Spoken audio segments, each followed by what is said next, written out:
Blown 145 mutwa songs ele twayaga tubinira musi y'amatara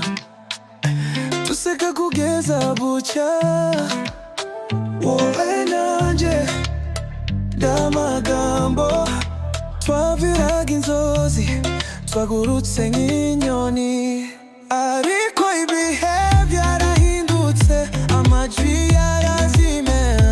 urukundo rwacaga umucyo rwasigaye mu mwijima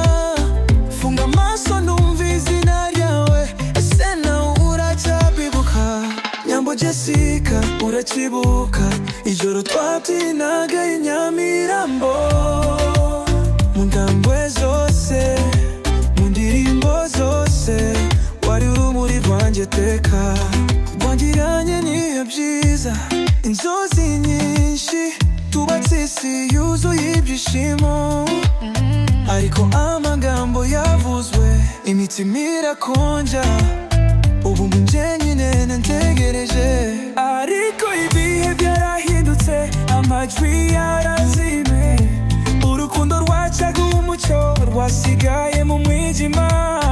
funga amaso numva izina ryawe ese nawe uracyabibuka Nyambo Jessica urakibuka ijoro twabyinaga i Nyamirambo mu ndambwe zose indirimbo zose wari urumuri rwanjye teka iyo nabona uko nasubira inyuma ngasibanganya agahinda kose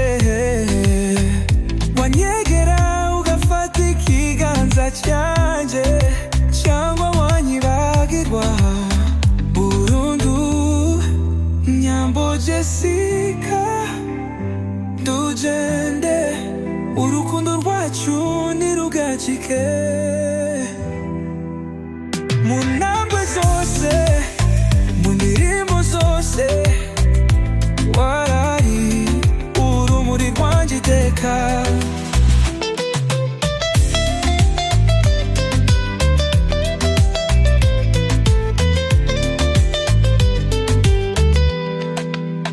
twari umuriro twari zahabu ubu hasigaye inkuru gusa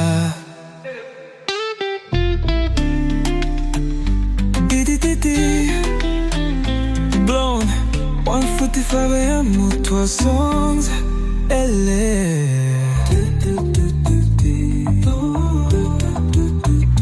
Blown